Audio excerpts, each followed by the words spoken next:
الحمد للہ وکفی والصلاة والسلام علی عبادہ الذین اصطفی خصوصاً علی افضلہم وخاتم النبیین محمد الامین وعلی آلہ وصحبہ اجمعین. اما بعد فقد قال اللہ تبارک وتعالی کما ورد فی سورۃ الحجرات: اعوذ باللہ من الشیطان الرجیم بسم اللہ الرحمن الرحیم. قالت الاعراب آمنا قل لم تؤمنوا ولكن قولوا اسلمنا ولما يدخل الايمان في قلوبكم وان تطيعوا الله ورسوله لا يلدكم من اعمالكم شيئا ان الله غفور رحيم. انما المؤمنون الذين آمنوا بالله ورسوله ثم لم يرتابوا وجاهدوا بأموالهم وأنفسهم في سبيل الله أولئك هم الصادقون. صدق الله العظيم. رب اشرح لي صدري ويسر لي أمري واحلل عقدة من لساني يفقهوا قولي. اللهم ربنا الہمنا رشدنا واعصمنا من شرور انفسنا. اللهم ارنا الحق حقا وارزقنا اتباعه وارنا الباطل باطلا وارزقنا اجتنابه. اللهم اجعلنا من عبادك المؤمنين. اللهم وفقنا ان نجاهد في سبيلك باموالنا وانفسنا. آمین یا رب العالمین. آپ کے علم میں ہوگا کہ مجھے آج گفتگو کرنی ہے اسلام اور ایمان کے فرق کے موضوع پر. تمہیدی طور پر یہ جان لیجئے کہ قرآن مجید کی بنیادی اصطلاحات میں 3 جوڑے ایسے ہیں کہ جو ہم معنی بھی ہیں، مترادف کے طور پر بھی استعمال ہوتے ہیں، لیکن یہ کہ ان کے معنی میں علیحدہ ایک جداگانہ جو ہے وہ معاملہ پہلو بھی موجود ہے، فرق بھی ہے. ایک جوڑا یہی ہے اسلام اور ایمان.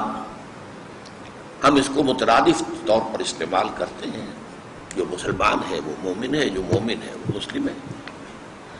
قرآن مجید میں بھی اس معنی میں یہ دونوں الفاظ مستعمل ہیں. لیکن یہ جو مقام ہے قرآن مجید کا، جو میں نے آج آپ کے سامنے 2 آیات تلاوت کی ہیں سورہ حجرات کی، یہاں یہ ایک دوسرے کے مد مقابل آئے، یہاں ان کے مفہوم کے اندر فرق ہو جائے. اسی طرح کا دوسرا جوڑا ہے جہاد اور قتال. ہم معنی بھی ہیں لیکن ان کے مفہوم میں فرق بھی ہے. اسی طرح کا ایک جوڑا ہے نبی اور رسول. ہم معنی بھی ہیں، ایک دوسرے کی جگہ استعمال بھی ہو جاتے ہیں لیکن مفہوم میں فرق بھی ہے. اس میں جو علماء کا ایک قاعدہ ہے وہ یہ ہے: اذا اجتمع تفرق واذا تفرق اجتمع. جب یہ دونوں جوڑوں میں سے یہ دونوں جو ہیں ایک ہی جگہ پر آئیں گے تو ان کا مفہوم مختلف ہوگا. تفرقہ متفرق ہو جائیں گے، علیحدہ ہو جائیں گے. علیحدہ انڈیویجولی اگر کوئی لفظ استعمال ہو رہا ہے تو اس میں دونوں مفہوم موجود ہیں، مراد لیے جا سکتے ہیں. آج میں اسلام اور ایمان کے بارے میں جو سب سے بنیادی ایشو ہے ہمارا، اور بدقسمتی سے جس کے بارے میں ہمارا ذہن بالکل واضح نہیں ہے، میں کچھ عرض کرنا چاہتا ہوں. آیات جو میں نے تلاوت کی ہیں ان کا ترجمہ یہ ہے: قالت الاعراب آمنا. یہ بدو کہتے ہیں، دعویٰ کرتے ہیں کہ ہم ایمان لے آئے. قل لم تؤمنوا. اے نبی ان سے کہہ دیجئے تم ہرگز ایمان نہیں لائے ہو. ولیکن قولوا اسلمنا. بلکہ یوں کہو کہ ہم اسلام لے آئے ہیں یا مسلمان ہو گئے ہیں یا ہم نے اطاعت قبول کر لی. ولما يدخل الايمان في قلوبكم. اور ابھی تک ایمان تمہارے دلوں میں داخل نہیں ہوا ہے.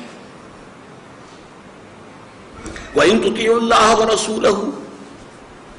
اور اگر تم اللہ اس کے رسول کی اطاعت کرتے رہو گے، لا یلدکم من اعمالکم شیئا. اللہ تمہارے اعمال کے اجر و ثواب میں کچھ کمی نہیں کرے گا.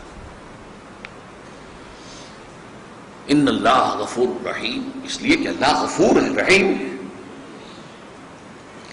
اب اگر تم جاننا چاہتے ہو کہ ایمان کیا ہے، مومن کون ہوتے ہیں، تو اب ڈیفینیشن آ رہی ہے مومن کی. انما المؤمنون الذین آمنوا باللہ ورسولہ ثم لم یرتابوا. مومن صرف وہ ہیں جو ایمان لائے اللہ پر، اس کے رسول پر، بھی شک میں ہرگز نہ پڑے. وجاہدوا باموالہم وانفسہم فی سبیل اللہ، اور جہاد کریں اپنی جانوں اور مالوں کے ساتھ اللہ کی راہ میں. اولئک ھم الصادقون، صرف یہ لوگ سچے ہیں. اب آپ نے دیکھا یہ مقام وہ ہے کہ جہاں کچھ لوگوں کے ایمان کی تو انتہائی تاکیدی نفی کی جا رہی ہے. لم تؤمنوا. اب یہ جو ہے، جو عربی گرامر سے کچھ واقف ہے وہ جانتے ہیں کہ ماضی کی نفی یوں بھی ہو سکتی ہے، ما آمنتم، تم ایمان نہیں لائے ہو. نہیں، لم تؤمنوا، اس میں زور ہوتا تم ہرگز ایمان نہیں لائے، اس لیے میں نے لفظ کا اضافہ کیا.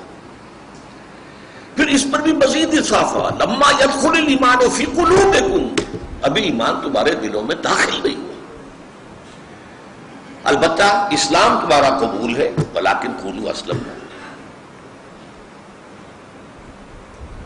اور چونکہ اب یہاں کہا جا رہا ہے اسلام، قرآن تو ہے ہی نہیں، تو ایمان تو ہے ہی نہیں، اسلام ہے، تو یہ اسلام قبول ہوگا یا نہیں؟ فرمایا کہ اگر تم اللہ اور اس کے رسول کی اطاعت کرتے رہو گے تو اللہ تمہارے اعمال کے اجر و ثواب میں کوئی کمی نہیں کرے گا. حالانکہ اصول یہ بنتا ہے کہ بغیر ایمان کے کوئی عمل قبول نہ ہو، لیکن یہاں چونکہ اس کے خلاف بات کی جا رہی ہے، لہذا حوالہ دیا ہے اللہ کی دو صفات کا، ان اللہ غفور الرحیم، یقیناً اللہ غفور ہے، بخشنے والا، اور رحیم ہے، رحم کرنے والا. تو یہ کنسیشن ہے جو تمہیں دی جا رہی ہے. اب سب سے پہلے یہ سمجھیے کہ یہ کون لوگ تھے جن کے بارے میں یہ بات کہی جا رہی ہے. اس کے لیے آپ کو حیات نبوی، حضور کی حیات دنیاوی کے ایک ذرا سا برڈ آئی ویو لینا چاہیے. مکے کا ابتدائی زمانہ وہ ہے کہ جس میں ایمان لانا گویا کہ معاشرے کو چیلنج کرنا تھا. جو شخص کہتا تھا اشہد ان لا الہ الا اللہ واشہد ان محمد رسول اللہ، اب اس پر مصائب کے پہاڑ ٹوٹنے شروع ہو جاتے تھے. لہذا وہی شخص کہنے کی جرات کرتا تھا اشہد ان لا الہ الا اللہ واشہد ان محمد رسول اللہ، جس کے دل میں ایمان یقین کے درجے میں پیدا ہو چکا ہوتا تھا. تبھی تو وہ تیار تھا ہر صورتحال سے نمٹنے کے لیے. رفتہ رفتہ کچھ مکے کے حالات بھی بدلے، لیکن میں اب دوسری انتہا پر جا رہا ہوں. جب مکہ فتح ہو گیا، اب تمام عرب کے قبیلوں نے سمجھ لیا کہ جب قریش ہار گئے، ختم ہو گئے، تو اب محمد کا مقابلہ صلی اللہ علیہ وسلم کوئی نہیں کر سکتا. لہذا چلو اسلام لے آؤ. It's no use continuing resistance. اب فائدہ کیا ہوگا، ریزسٹ کر نہیں سکتے. لہذا جوق در جوق، قبیلہ در قبیلہ، وفد در وفد آنے شروع ہوئے اور وہ اسلام لے آئے. اسی کا نقشہ کھینچا گیا ہے نا، اذا جاء نصر اللہ والفتح ورأیت الناس يدخلون فی دین اللہ افواجا. جب اللہ کی مدد آ پہنچی اور فتح حاصل ہو گئی، اور آپ نے دیکھا کہ اب لوگ جوق در جوق، فوج در فوج اسلام میں داخل ہو.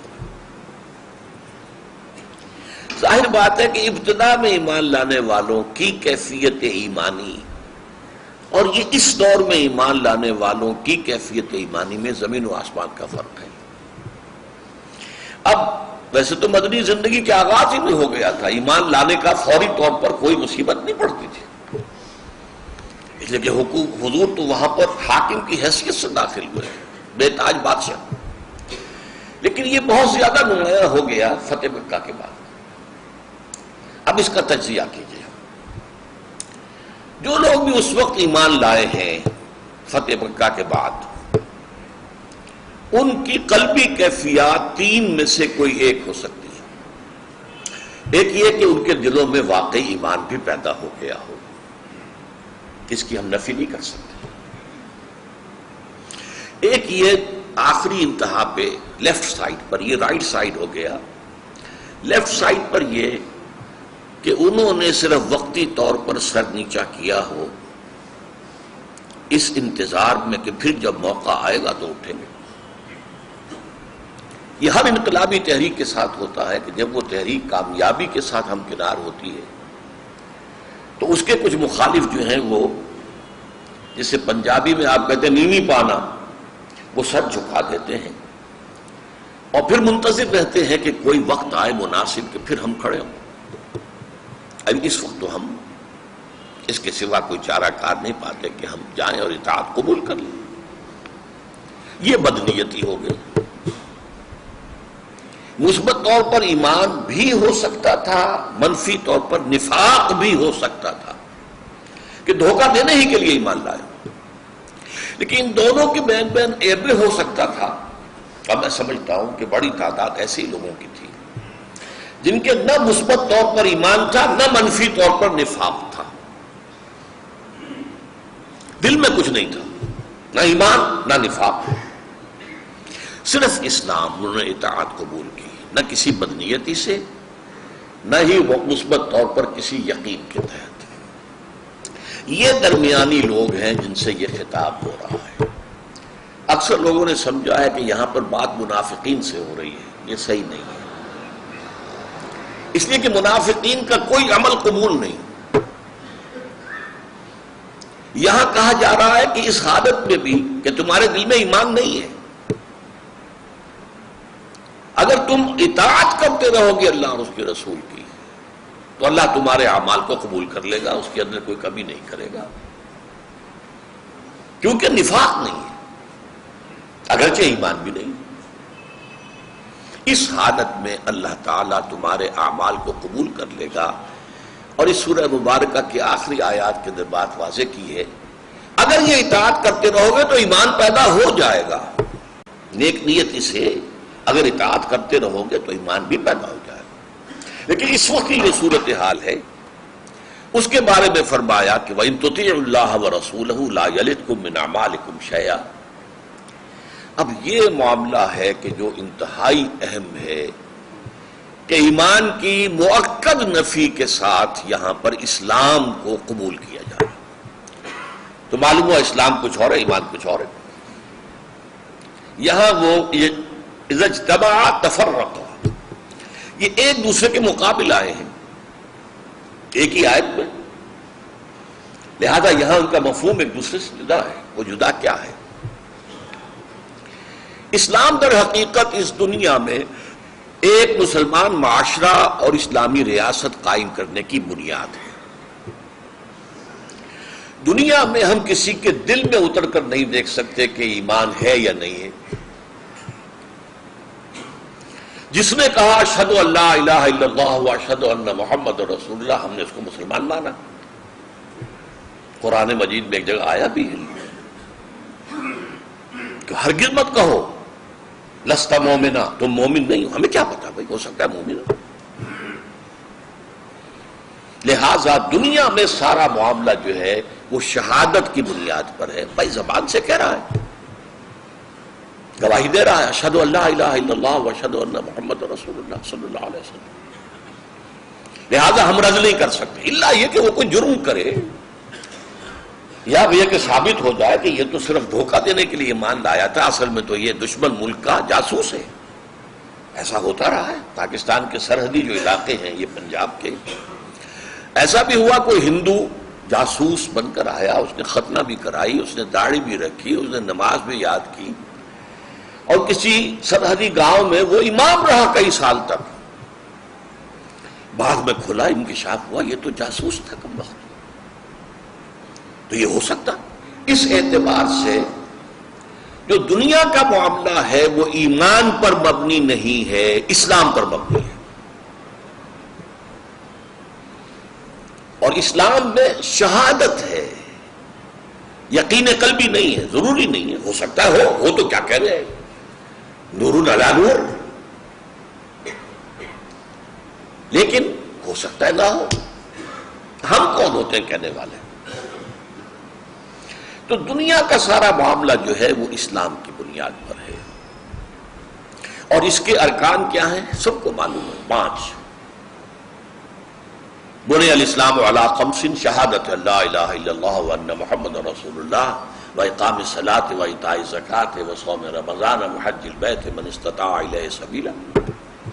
عن عبداللہ بن عمر رضی اللہ تعالی عنہما، رواہ مسلم رحمہ اللہ۔ 5 چیزیں ہیں، کلمہ شہادت ہے، یہاں صرف ایمان کا لفظ نہیں آیا۔ ارکان اسلام میں ایمان شامل نہیں ہے، شہادت، verbal testimony. I testify that there is no God except Allah and that Muhammad sallallahu alaihi wasallam is his messenger and servant and abd. یہ ٹیسٹیفائی کیا، مسلمان ہو گئے۔ اب 4 عبادتیں ہیں جن کا التزام کرنا ہوگا، نماز ہے، زکوٰۃ ہے، روزہ ہے، حج ہے، یہ ارکان اسلام ہے۔ لیکن ایمان کیا ہے؟ جو اگلی آیت کے اندر بیان ہوا، انما المؤمنون الذین آمنوا باللہ ورسولہ ثم لم یرتابوا وجاہدوا باموالہم وانفسہم فی سبیل اللہ اولئک ھم الصادقون۔ میں ایک بات آپ سے کہنی بھول گیا شروع میں، کہ یہ جو 3 جوڑے ہیں جو میں نے گنوائے تھے، اسلام اور ایمان، جہاد اور قتال، نبی اور رسول، ان میں ایک نسبت تمام علماء تسلیم کرتے ہیں کہ اس جوڑے کا ایک فرد خاص ہے، ایک عام ہے۔ رسول تو خاص ہے، نبی عام ہے۔ ہر رسول تو نبی ہے، ہر نبی رسول نہیں ہے۔ قتال خاص ہے، جہاد عام ہے۔ قتال تو جہاد ہے، جہاد لازماً قتال نہیں ہے۔ اسلام عام ہے، ایمان خاص ہے۔ ہر مومن تو لازماً مسلم ہے، ہر مسلم مومن نہیں ہے۔ تو جو شخص مسلم بھی ہے اور پھر مومن بھی ہے، اس کے ہاں 5 ارکان تو موجود ہی رہیں گے نا۔ مسلم ہے وہ، بنی الاسلام علی 5، اس کا اطلاق ہوگا، لیکن اس میں 2 ارکان کا اور اضافہ ہو جائے گا۔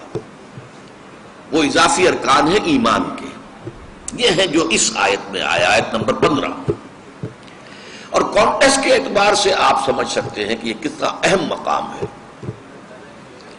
کہ ایمان کی نفی مطلق مؤکد، لم تؤمنوا ولما يدخل الایمان فی قلوبکم، اس سے زیادہ تاکید ہو نہیں سکتی۔ اس کے ساتھ اسلام قبول ہے، اسلام کے وجود کو تسلیم کیا جا رہا ہے، لیکن ہم نے ایمان کے ارکان کو نہیں سمجھا۔ اسلام کے ارکان سب کو یاد ہیں۔ اگر تعلیم الاسلام سے کہیں تو مفتی کفایت اللہ صاحب کے رسالے تھے، اگر آپ کی بھی تعلیم کا آغاز ہوا ہو وہ نورانی قاعدے کے بعد یا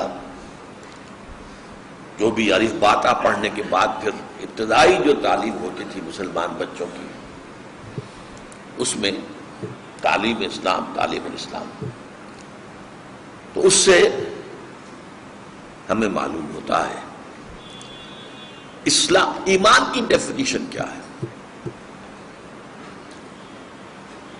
مومن وہ ہیں جو ایمان لاتے ہیں اللہ اس کے رسول پر،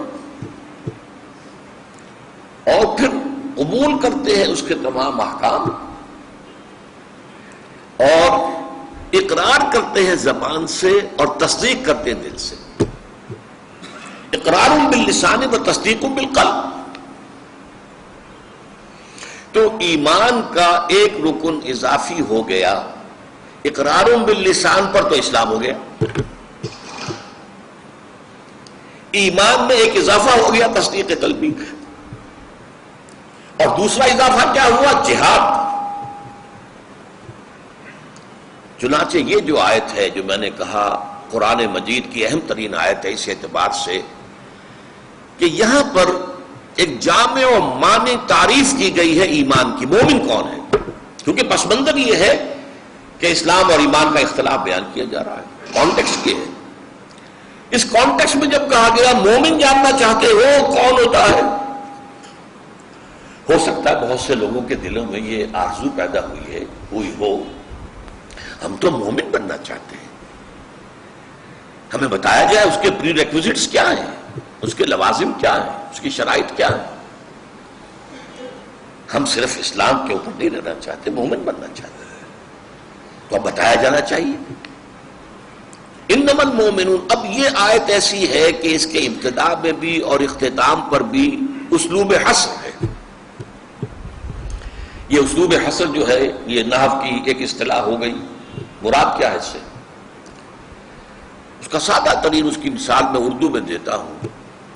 آپ کہتے ہیں زید عالم ہے، ایک مفہوم سمجھ میں آ گیا؟ زید ہی عالم ہے،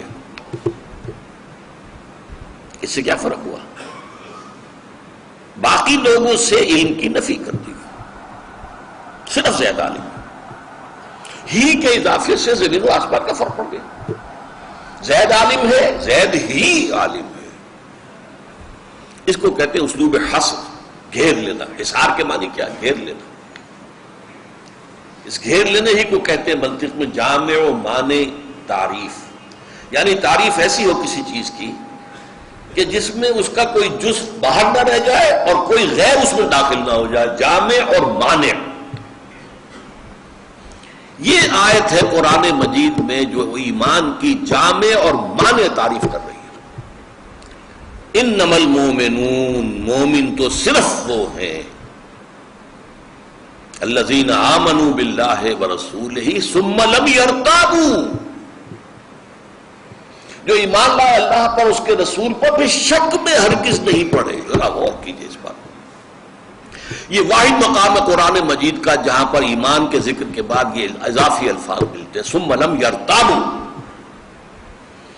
ریب سے بنا ارتیاب، ثم لم یرتابوا، پھر لم ہے یہاں پر، پھر شک میں ہرگز نہیں پڑے۔ کیا مطلب ہوا؟ ان امور پر یقین قائم ہو گیا۔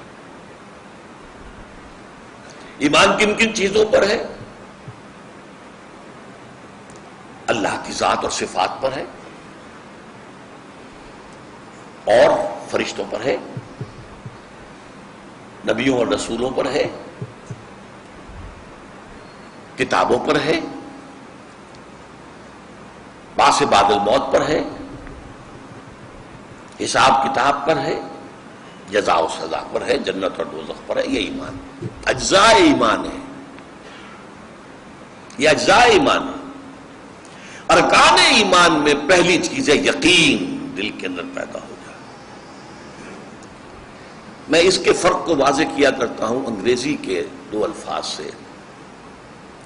ایک ہے وربل ٹیسٹیمنی، آپ نے زبان سے گواہی دے دی، اشہد ان لا الہ الا اللہ واشہد ان محمد رسول اللہ، دروازہ کھل گیا۔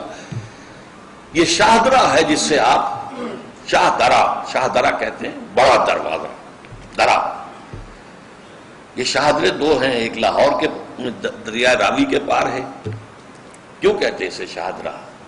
لاہور آنا ہے تو اس پل پر سے گزرنا ہوگا، شاہدرہ سے ہو کے آؤ گے۔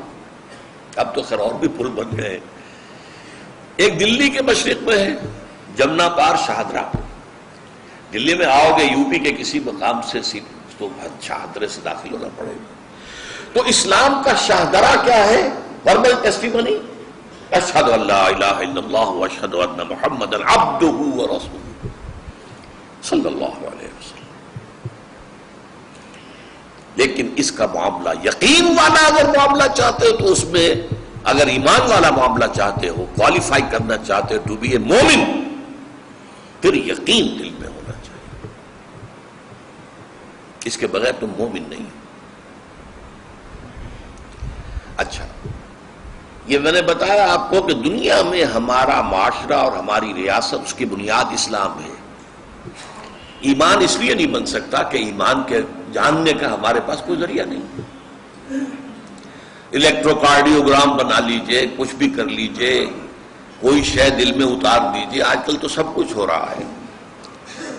دل کی جو جو شریانے ہیں انہیں جوڑ دیجئے، توڑ پھوڑ کر دیجئے، جو چاہے کر لیجئے، لیکن کوئی آلہ ایسا ایجاد نہیں ہوا کہ جس سے ہم یہ جان سکیں کہ دل میں ایمان ہے یا نہیں ہے.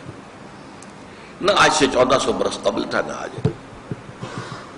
لہذا دنیا کے معاملات جو ہیں وہ ایمان پر نہیں ہوں گے، اسلام پر ہوں گے. اسلامی ریاست کا دستور جو ہے، کون شہری ہوگا اس کا؟ وہ اسلام ہوگا، وہ بھی نہیں. لیکن آخرت میں معاملہ اس ہستی کے ساتھ پیش آنے والا ہے جو علیم بذات الصدور، جو جاننے والا ہے اس تمام چیزوں کا جو دلوں میں، سینوں میں موجود ہے. وہاں معاملہ ایمان کی بنیاد پر ہوگا.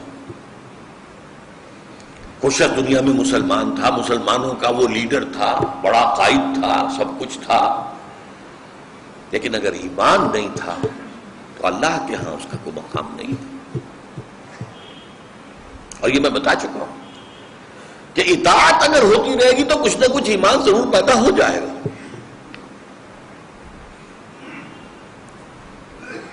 اس لیے کہ ایمان پہلے آیا اور اسلام بعد میں. یہ تو ہوا ہے مکے کے شروع میں. یقین پہلے پیدا ہوا، تب انہوں نے کہا اشہد ان لا الہ الا اللہ واشہد ان محمد رسول اللہ. اسی لیے جو حدیث جبرائیل ہے جو انتہائی مشہور ہے اور جس کو ام السنہ کہا گیا، سنت کی جڑ اور بنیاد، اس کی روایتوں میں فرق ہے کہ حضرت جبرائیل نے پہلے سوال کیا اخبرنی عن الاسلام، اور پھر کہا اخبرنی عن الایمان. اور یہ بھی ترتیب ہے کہ پہلے کہا اخبرنی عن الایمان اور پھر کہا اخبرنی عن الاسلام. جو مکے کے سابقون الاولون تھے ان میں ایمان یقین والا پہلے پیدا ہوا، اسلام بعد میں آیا.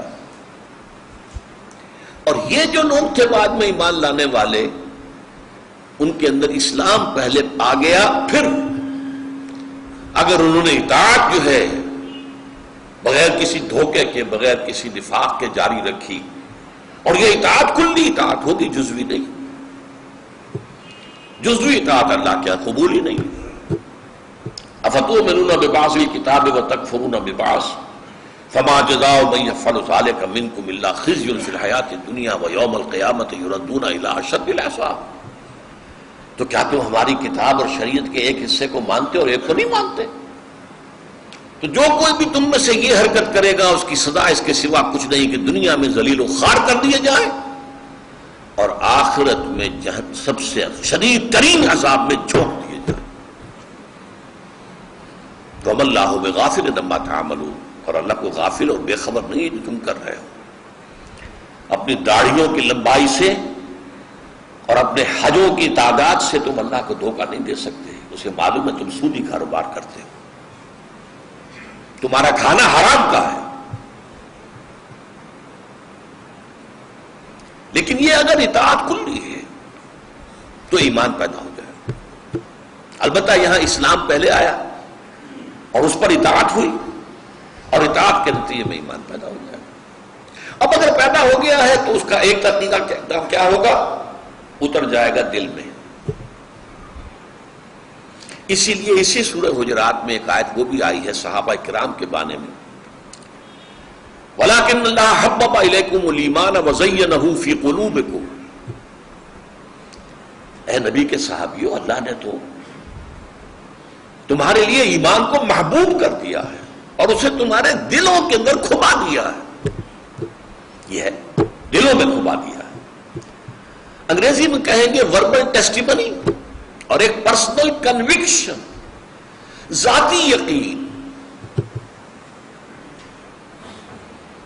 انما المؤمنون الذین آمنوا باللہ ورسولہ، اسلوب حصر. مومن تو صرف وہ ہیں جو ایمان لائے اللہ پر، اس کے رسول پر. ثم لم یرتابوا، پھر انہوں نے ہرگز شک نہیں کیا. اور اس کا ایک دوسرا رکن کیا ہے؟ وہ عمل سے متعلق ہے. جیسے اسلام کا پہلا رکن ایمان کی وربل اٹیسٹیشن ہے، شہادت اللہ کے اور اللہ کے رسول کی، اور بقیہ 4 اعمال ہیں، نماز، روزہ، زکوٰۃ، حج. یہاں پر بھی ایمان کا رکن اول یقین قلبی، اور رکن ثانی عمل میں جہاد فی سبیل اللہ، وجاہدوا فی سبیل اللہ باموالہم وانفسہم وجاہدوا باموالہم وانفسہم فی سبیل اللہ، اور جہاد کیا انہوں نے اپنے مالوں اور جانوں کے ساتھ اللہ کی راہ میں۔ اور اس پر پھر حصر پر ختم ہو رہی ہے آیت، یعنی جیسے ہم کہتے ہیں نا بریکٹ شروع اور بریکٹ بند، بریکٹ کے اندر اب ساری اقدار آ گئی ہے، تو بریکٹ شروع بھی ہوئی ہے حصر سے، انما المؤمنون، مومن تو صرف ہو رہے، اور بریکٹ بند ہو رہی ہے پھر اسلوب حصر سے، اولئک ھم الصادقون، صرف یہ لوگ سچے ہیں۔ کس چیز میں سچے ہیں؟ سچا ہونا ایک بڑا وسیع مفہوم کا حامل لفظ ہے۔ آپ فارسی میں کہتے ہیں راست گو، راست باز، راست رو، سیدھی راہ پہ چلنے والا، صحیح سچا عمل کرنے والا، صحیح بات سچی بات کہنے والا۔ صداقت صرف زبان سے نہیں ہے، صداقت پورے وجود سے ہوتی ہے۔ اسی لیے نبوت کے بعد سب سے اونچا مرتبہ کیا ہے؟ صدیق۔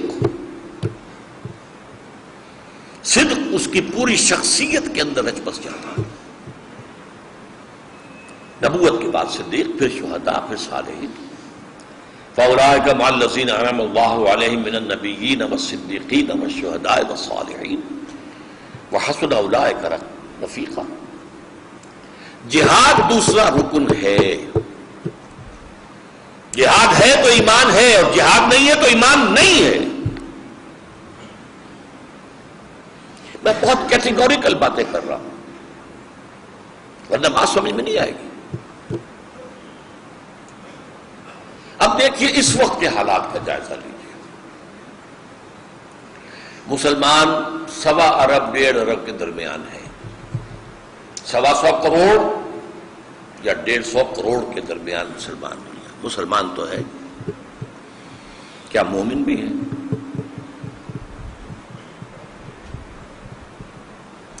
اگر ان میں اکثریت تو دور کی بات ہے، معتد بے تعداد میں بھی وہ مومن ہوتے تو یہ ذلت و رسوائی کبھی نہ ہوتی جو آج ہو رہی ہے۔ اگر ہم مومن ہیں تو پھر قرآن جھوٹا ہے۔ قرآن کہتا ہے انتم الاعلون ان کنتم مومنین، اگر تم مومن ہوگے تو تم ہی سب سے اونچے ہوگے۔ اعلون اعلیٰ کی جمع ہے، اعلیٰ سب سے اونچا۔ انتم الاعلون ان کنتم مومنین، اگر تم مومن ہوگے تو تم ہی سب سے اونچے ہوگے۔ تو آج ہم سب سے اوپر ہیں یا سب سے نیچے ہیں؟ ضربت علیہم الذلۃ والمسکنہ، ذلت اور مسکنت ہم پر تھوپ دی گئی۔ اسلام تو ہمیں پیدائش کے طور پر مل جاتا ہے۔ جو کوئی خدا کا بندہ ہندو ہو، سکھ ہو، پارسی ہو، عیسائی ہو، ایمان لائے، اسلام لائے، تو اسلام لانے کی قیمت دینی پڑتی ہے۔ وہ اپنے خاندان سے کٹ گیا، اپنی برادری سے کٹ گیا، ہمیں تو کوئی قیمت دینی پڑی نہیں، پیدا ہو گئے اور موروثی طور پر ہمیں اسلام مل گیا۔ لیکن ایمان موروثی طور پر نہیں ملتا، ایمان حاصل کرنا پڑتا ہے۔ یہ ایک علیحدہ موضوع ہے، بہت اہم ہو جائے گا۔ لیکن صرف یقین قلبی نہیں، بلکہ اس کا جو مظہر عمل پہ ہوگا وہ جہاد ہے۔ اس مقام سے میں جو نتیجہ نکال رہا ہوں پھر سن لیجئے، جہاد ہے تو ایمان ہے، جہاد نہیں ہے تو ایمان نہیں ہے۔ اس کی ایک اور مثال لے لیجئے سورہ صف سے، یا ایھا الذین آمنوا، اے ایمان کے دعوے داروں، میں ترجمہ یہاں کر رہا ہوں ایمان کے دعوے داروں، هل ادلکم علی تجارۃ تنجیکم من عذاب الیم، کیا میں تمہاری رہنمائی کروں ایسے کاروبار، ایسی تجارت کی طرف جو تمہیں عذاب علیم، دردناک عذاب، جہنم سے نجات دے دے؟ چاہتے ہو تو سن لو، تؤمنون باللہ ورسولہ، ایمان رکھو یا ایمان لاؤ اللہ پر اور اس کے رسول پر، وتجاہدون فی سبیل اللہ باموالکم وانفسکم، اور جہاد کرو اللہ کی راہ میں اپنے اموال اور اپنی جانوں کے ساتھ۔ ذالکم خیر لکم ان کنتم تعلمون، جان لو اگر تم علم رکھتے ہو تو یہی تمہارے حق میں بہتر ہے۔ اب ان دو آیتوں سے کیا نتیجہ نکلا؟ جہاد ہے تو جہنم سے چھٹکارا ہے، جہاد نہیں ہے تو جہنم سے چھٹکارا نہیں ہے۔ یہ محکمات ہیں، محکمات، قرآن کے محکمات۔ جہاد کا لفظ بنا ہے جہد سے، جہد کوشش، فارسی میں کیا کہتے ہیں؟ کوشش، انگریزی میں to strive for something, strive. اور جہاد یہ دو طرفہ عمل ہے، to struggle against something, اسے کہیں گے کشاکش،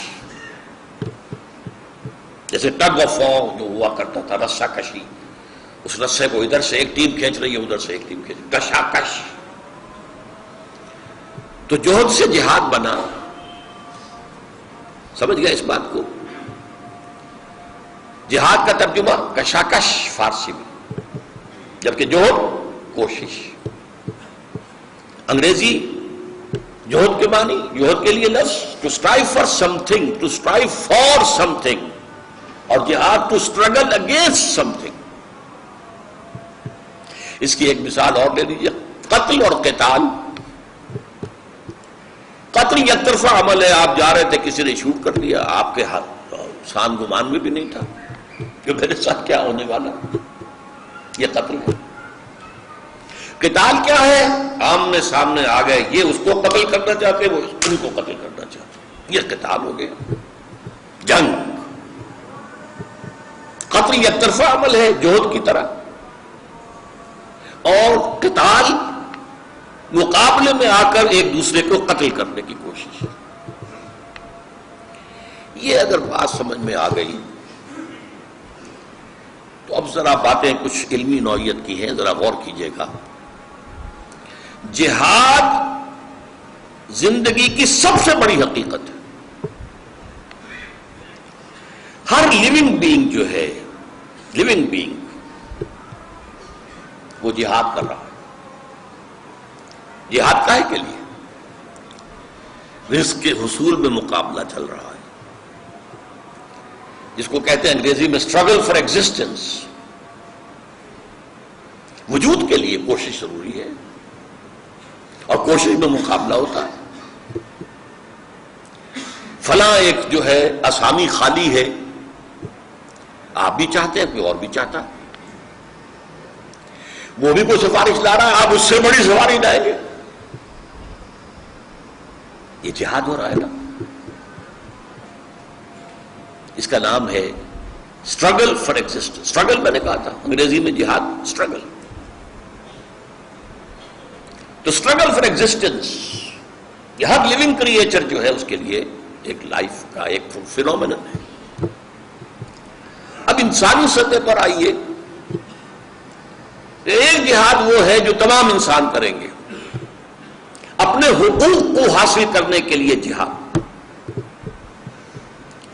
کسی نے آپ کو آ کے غلام بنا لیا ہے، اس سے آزادی حاصل کرنے کے لیے جہاد کرنا پڑے گا، آپ اس کے خلاف جد و جہد کریں گے، اس سے ٹکرائیں گے، تبھی تو وہ آپ کو آزاد ہونے دے گا۔ اس کو کیا کہتے ہیں؟ جہاد حریت۔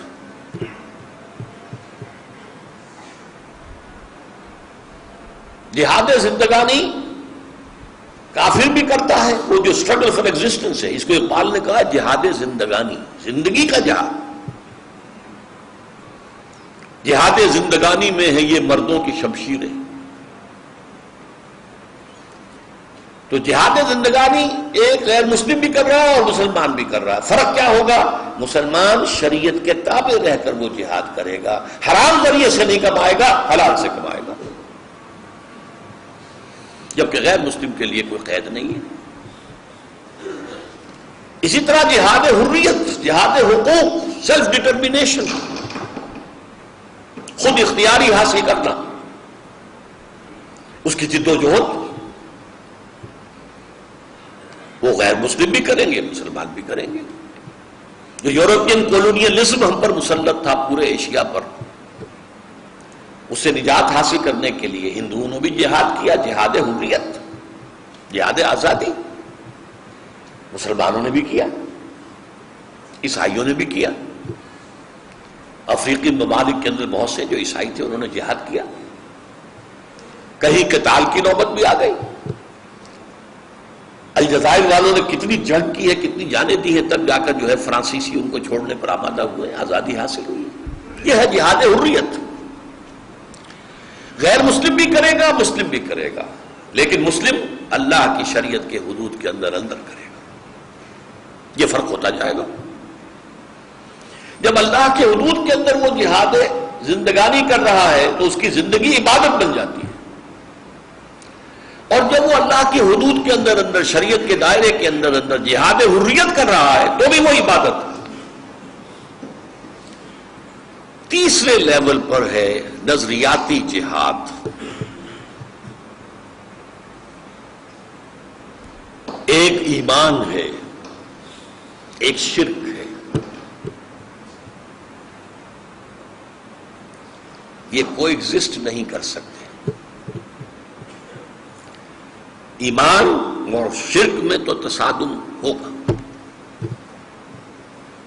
ایک مومن کوشش کرے گا کہ شرک ختم ہو جائے، مشرکانہ خیالات، مشرکانہ اوہام ختم ہو جائے، مادہ پرستی ختم ہو جائے، دنیا پرستی ختم ہو جائے، شہوت پرستی ختم ہو جائے، بت پرستی ختم ہو جائے، دولت پرستی ختم ہو جائے، غلط نظریات، غلط فلسفے یہ ختم ہو جائے۔ یہ اگلا لیول ہے۔ جیسے کہ کمیونسٹ کوشش کرتا تھا کہ مارکسزم پھیلے پھیلے پھیلے پھیلے تھا، اس لیے کہہ رہا ہوں کہ اب وہ ایک ماضی کا فینومینن بن گیا ہے۔ ویسے کہیں کہیں دنیا میں آج بھی موجود ہے، کیوبا میں آج بھی ہے، کچھ تھوڑی سی رمق اس کی ابھی چین میں بھی ہے، لیکن اصل میں جو اس کی جنم بھومی تھی رشیا اور یو ایس ایس آر وہ تو مر چکے، ختم ہو گئے۔ تو یہ ہے نظریاتی جہاد۔ یہ جہاد مسلمان جب کرے گا تو اس کا نام ہے دعوت اور تبلیغ۔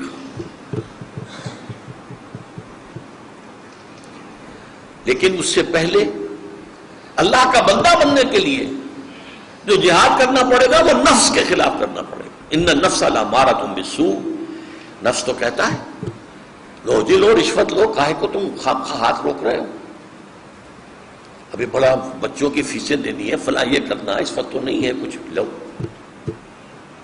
اپنے نفس کے خلاف جہاد کرنا پڑے گا۔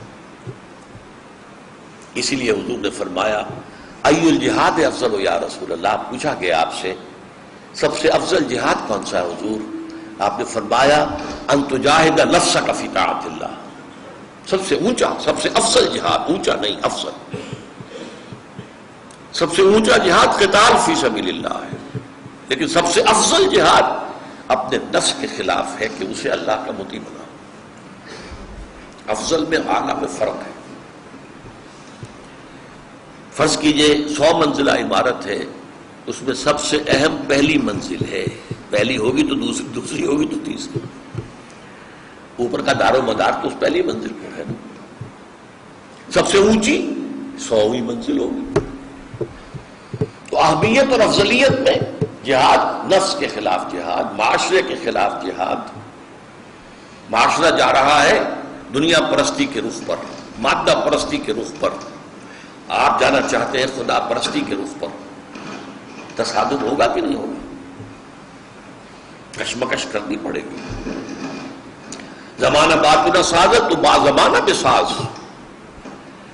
ایک طرز عمل یہ ہے کہ زمانہ تمہارے ساتھ سازگاری نہیں کر رہا ہے، تم زمانے کے ساتھ سازگاری کر لو، فرکشن ختم ہو جائے گی۔ اور ایک یہ ہے زمانہ باطنہ سازت تو با زمانہ ستیز، زمانہ تمہارے ساتھ سازگار نہیں تو زمانے سے جنگ کرو، اپنے موقف پر ڈٹے رہو۔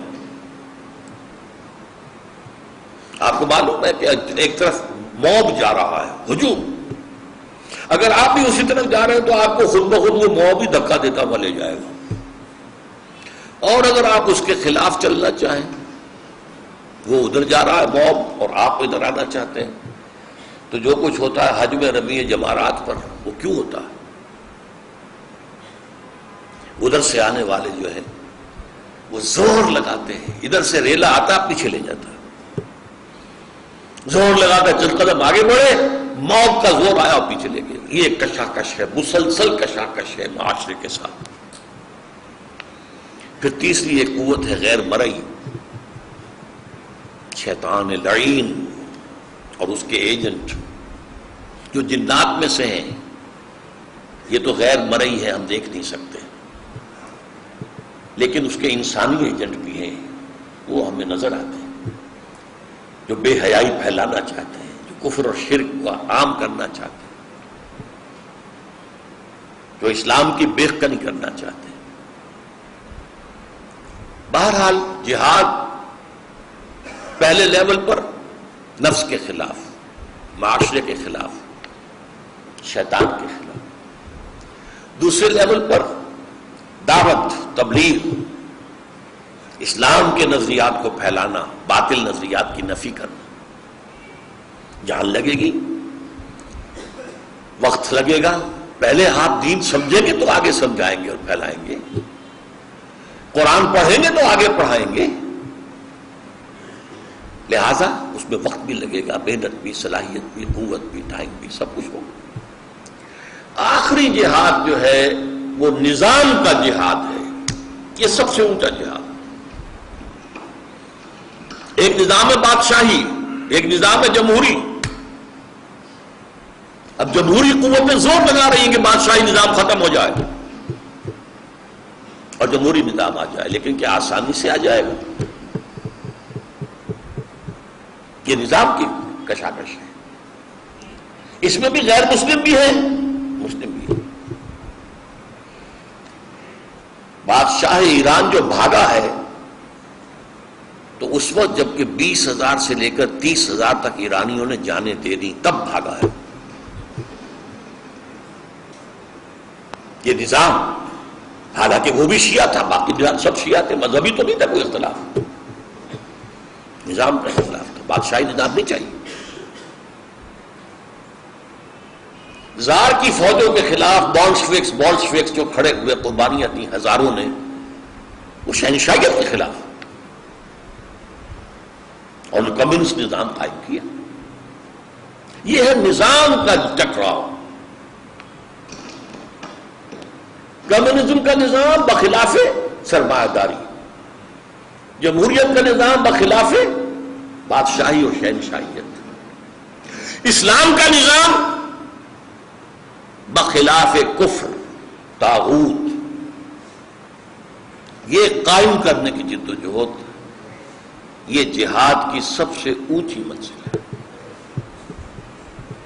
اس لیے کہ اس میں جان دینے کا مرحلہ بھی آتا ہے۔ نفس سے جہاد میں آپ کا جان تو نہیں جائے گی نا، معاشرے سے جہاد میں بھی بس یہ ہے کہ آپ نکو بن جائیں گے، آپ کو دقیانوسی کہا جائے گا، دوسرے لوگ روشن خیال اپنے آپ کو کہیں گے، بس یہی ہوگا۔ شیطان سے بھی جنگ میں جان نہیں جاتی، دعوت و تبلیغ میں بھی جان جانے کا اندیشہ نہیں ہے۔ نظام بدلنے میں جانیں دینی پڑیں گی، تب نظام بدلے گا۔ اسلام کا نظام آیا اور شرک کا نظام ختم ہوا، صحابہ کرام نے سینکڑوں کی تعداد میں جانیں دی ہیں، تب ہوا۔ یہ جہاد کی، قتال فی سبیل اللہ جہاد کی بلند ترین منزل ہے۔ اب یہاں جہاد قتال میں بدل گیا، قتال تو جہاد ہے، جہاد ہی پر تو ہے۔ سب سے پہلی منزل تو نفس کے خلاف جہاد تھا کہ نہیں، تو یہ جو ہے قتال فی سبیل اللہ اس کے بعد آئے، سب سے اونچی منزل جہاد کی قتال فی سبیل اللہ۔ یہی وجہ ہے سورہ صف میں دیکھیے جہاد اور قتال فی سبیل اللہ کے موضوع پر قرآن مجید کی جامع ترین سورت سورہ صف ہے۔ اس کی 2 آیتیں میں آپ کو سنا چکا ہوں۔ یا ایھا الذین آمنوا هل ادلکم علی تجارۃ تنجیکم من عذاب الیم تؤمنون باللہ ورسولہ وتجاہدون فی سبیل اللہ باموالکم وانفسکم۔ یہ جہاد فی سبیل اللہ آیت نمبر 4 میں آیا ہے ان اللہ یحب الذین یقاتلون فی سبیل اللہ کأن فی سبیلہ کأنہم بنیان مرصوص. اللہ کے محبوب تو اس کے وہ بندے ہیں جو اس کی راہ میں جنگ کرتے ہیں، قتال کرتے ہیں، اس طریقے سے صفیں باندھ کر گویا کہ سب ملا ہے، جسے آج آپ کہیں گے ری انفورس کانکریٹ. پچھلے زمانے میں دیوار میں سیسا پلایا جاتا تھا تاکہ اینٹوں کے درمیان جو درزے ہیں اس میں سیسا آ جائے، دیوار مضبوط رہے. یہ ہے جہاد کی آخری منزل جو محبوبیت خداوندی کا مقام ہے. ان اللہ یحب الذین یقاتلون فی سبیلہ صفا کأنہم بنیان مرصوص. اللہ کو محبوب تو ہے اپنے وہ بندے جو قتال کرتے ہیں اس کے راستے میں ایسے صفیں باندھ کر کے جیسے سیسا پلائی ہوئی دیوار ہے، ان کو رکھنا ڈالنا ممکن نہیں. اب اس جہاد کی جو آخری منزل ہے نظام کو بدلنے کے لیے، آج کی ملاقات کا حاصل اگر یہ بات آپ کے ذہن میں بیٹھ گئی اور اگر اس کے اعتبار سے آپ نے اپنے دل میں جھانکا، اسلام اور ہے، ایمان اور ہے، میرے قلب میں ایمان ہے کہ نہیں. یہ میں آپ کے بارے میں نہیں کہہ سکتا، آپ میرے بارے میں نہیں کہہ سکتے، لیکن ہر شخص جو ہے وہ کتنے پانی میں ہے اسے خود معلوم ہے. بل الانسان علی نفسہ بصیرہ. ہر انسان اپنی کیفیت پر پورا بصیرت رکھتا ہے کہ میں کہاں کھڑا ہوں، کتنے پانی میں ہوں. اسلام تو کلمہ شہادت کی بنیاد پر ہمیں حاصل ہو گیا، وراثت نہیں مل گیا. کوئی اگر آج داخل ہوتا ہے وہ بھی شاہدرے میں داخل ہو سکتا ہے اسلام کے. اور اس اسلام کی اتنی اہمیت ہے قانونی اور دستوری اعتبار سے کہ ایک عجیب واقعہ پیش آیا. حضرت اسامہ حضور کو بہت عزیز تھے، بہت پیارے تھے، اس لیے کہ حضرت زید جو ان کے والد تھے انہیں حضور نے منہ بولا بیٹا بنائے رکھا تھا. وہ تو جب سورہ احزاب کی آیات نازل ہوئی تو زید بن محمد سے زید بن حارثہ رہ گئے دوبارہ صلی اللہ علیہ وسلم ورضی اللہ عنہ. ان کا یہ واقعہ پیش آیا کہ ایک جنگ میں ایک مشرک سے، کافر سے ان کی دو بدو مقابلہ ہوا. جب وہ کافر زیر ہو گیا، بالکل اس کی بس ہو گئی جسے ہم کہتے ہیں، تو اس نے کہہ دیا اشہد ان لا الہ الا اللہ واشہد ان محمد رسول اللہ. حضرت اسامہ نے گمان کیا کہ یہ صرف دھوکہ دینے کے لیے، جان بچانے کے لیے اس کہہ رہا ہے. تلوار نہیں روکی، گردن اڑا دی. دل میں کچھ رہا کہ یہ میں نے ٹھیک کیا یا نہیں کیا. خود جا کر حضور سے کہا ہے یا کسی اور نے اطلاع پہنچائی اور حضور نے طلب فرمایا اسامہ یہ کیا کیا؟ کلمہ شہادت کے ہوتے ہوئے تمہاری تلوار چل گئی. جب یہ کلمہ شہادت تمہارے خلاف استغاثہ دے کر آئے گا قیامت کے دن تو کیا کرو گے؟ حضرت اسامہ نے عرض کیا کہ حضور اس نے جان بچانے کے لیے. آپ نے فرمایا اللہ شقق قلبہ، اس کا دل چیر کے دیکھ لیتے بھائی. تو اسلام بھی اتنی بڑی شے ہے، اس کو معمولی نہ سمجھیے جو اللہ نے ہمیں دے دی ہے. ہمارا معاشرہ اسی کی بنیاد پر قائم ہے.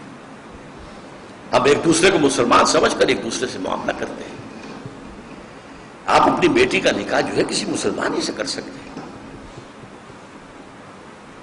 ہمارے ہاں کم سے کم یہ کہ اور کچھ نہیں ہے، جمہوری ملک ہے، کچھ اور ہے، سیکولر ہے، لیکن لکھ دیتے ہیں صدر جو ہے وہ لازماً مسلمان ہوگا یا لازماً عیسائی ہوگا. یہ ہو جاتا تو قانونی مسئلہ، یہ کون مسلم ہے کون نہیں ہے یہ قانونی مسئلہ. لیکن ایمان کا معاملہ اس دنیا سے کم ہے. اگر اللہ تعالیٰ اسلام بھی دے دے، آمنت باللہ کما ہوا باسمائہ و صفاتہ، میں ایمان لایا اللہ پر جیسے کہ وہ اپنے ناموں اور اپنی صفات سے ظاہر ہے. وقبلت جمیع احکامہ، اور میں نے قبول کر لیا اس کے تمام احکام. اقرار باللسان و تصدیق بالقلب. یہ دونوں شرطیں میں پوری کر رہا ہوں کہ میرے دل میں بھی یہ ایمان ہے، تصدیق ہے، اور میری زبان پر بھی یہ اقرار ہے۔ لیکن اصل شے جس کی ہمیں فکر کرنی چاہیے، اگر آخرت کی فلاح درکار ہے، اگر جنت میں داخلہ مطلوب ہے، اگر جہنم سے چھٹکارا چاہیے، تو ایمان کی فکر کریں، اور پھر یہ کہ وہ جہاد کی فکر کریں۔ لیکن جہاد صرف قتال کو نہیں کہتے، یہ ایک غلط فہمی ہے جو پیدا ہو چکی ہے۔ جہاد کش بکش، کشاکش، مقابلہ، پہلے نفس سے مقابلہ کرنا پڑے گا اللہ کی اطاعت کرنے کے لیے، رسول کی اطاعت کرنے کے لیے۔ ایمان مجھے روکے ہے تو کھینچے ہے مجھے کفر، کعبہ میرے پیچھے ہے، کلیسا میرے آگے، آدمی اسی کشاکش کے اندر ہے۔ روشن خیالی آج کھینچ رہی ہے آپ کو، عالمی قوت کھینچ رہی ہے، آپ کی حکومت کھینچ رہی ہے۔ چھوڑو ان قیانوسی خیالات کو۔ یہ کیا ہے پردہ وردہ، یہ کیا ہے عصمت و عفت؟ پروسٹیٹیوٹس کو، سیکس ورکرز کرو، وہ بھی محنت کرتی ہیں، سیکس ورکرز، اور یہ یونائٹڈ نیشن اسمبلی کے تحت ہو رہا ہے۔ بہرحال یہ کشاکش جو ہے اللہ اور اس کے رسول کی اطاعت کے لیے بھی درکار ہے، یہ کشاکش کفر اور شرک کے خاتمے کے لیے بھی درکار ہے، یہ کشاکش اللہ کے نظام کو قائم کرنے کے لیے بھی درکار ہے۔ کافرانہ نظام، طاغوتی نظام، شیطانی نظاموں کو ختم کیا، اور یہ جہاد کی سب سے اونچی منزل ہے جو مختلف مراحل سے ہوتی ہوئی آخر کار جان دینے پر، قتال پر بھی منتج ہو سکتی ہے۔ اقول قولی ھذا واستغفر اللہ لی ولکم ولسائر المسلمین والمسلمات۔